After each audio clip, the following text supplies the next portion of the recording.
My name is Paul Greene. I live in New England. I grew up in New York originally. I'm a lawyer in Maine and Massachusetts. I work at a firm called Terry Garmy and Associates, and I represent athletes in all sorts of disputes. Sure. I was originally a broadcaster. I went to school to be an on-air sportscaster and was for a number of years. I was a journalist and decided at some point along the way that I wanted to do something different, so I launched myself as a second career as a broadcaster. When I was in law school, I was looking for an interesting topic and came across a case at the time, Tim Montgomery versus U.S. Anti-Doping Agency, which was the first case involving what they called at the time a non-analytical positive. So it was the first case involving an athlete that was found to be guilty of doping or accused of doping without a positive test. In the very early days of the World Anti-Doping Code and the entire caste system, and I became fascinated by the law as it was developing. I reached out to a number of the people who were beginning the system in the United States, including those at the U.S. Olympic Committee. And when I came out and started practicing law, I reached out to those people again and expressed an interest in wanting to get involved in these kinds of cases. I thought it was important.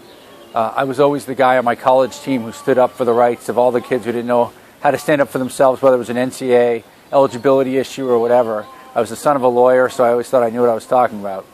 And I started representing athletes in these cases and found it extremely meaningful to provide the ability to stand up and speak for these people that really didn't know how to speak for themselves. And I think that's my core as a lawyer, is to stand up and provide a voice for those people that need a lawyer and otherwise wouldn't be able to do so.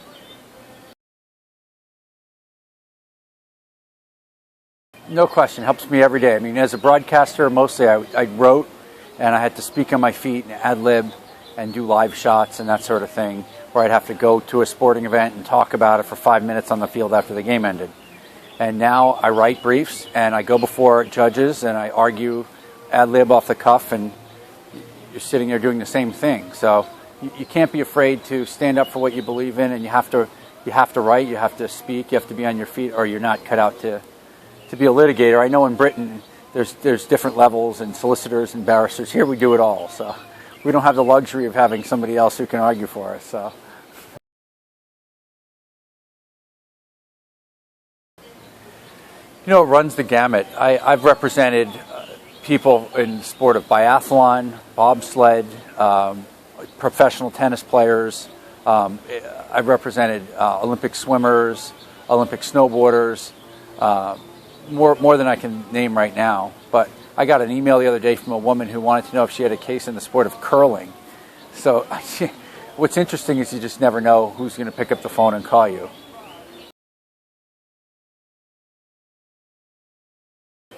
Oof, that's a hard one.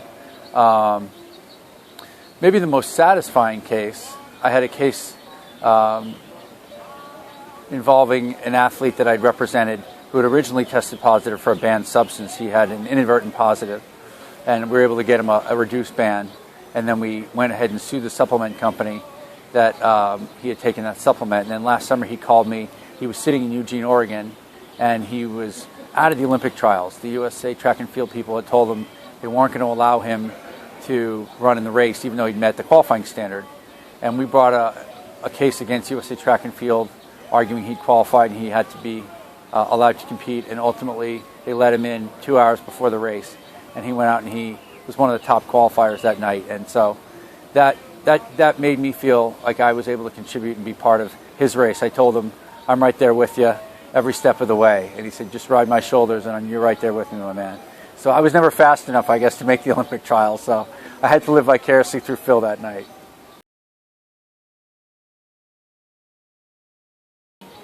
Well, one, from the standpoint of wanting to break in, I think you've got to identify what you want to do. I realized I wanted to represent athletes in these types of arbitrations, international sports arbitration.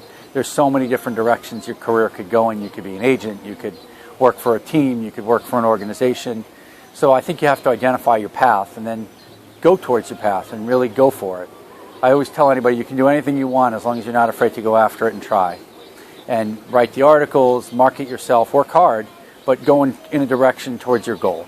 Then I would say when you represent somebody, your reputation is everything. You have to have the utmost ethics. You have to adhere to the standards. Your word must mean something with the other side. So when you pick up the phone and call the people at U.S. Anti-Doping Agency or the International Tennis Federation, in my case, they know that they can trust you, and that will help you in negotiating. And you work your whole life to get a good reputation, as my dad would say, and you can get a bad one in 2 minutes. And then the last thing I would say is, you have to be able to afford your principals too. You have to still make money, and if you're going to be in private practice, you still have to figure out a way to make a living to support yourself and pay your bills. So don't ever lose sight of that too.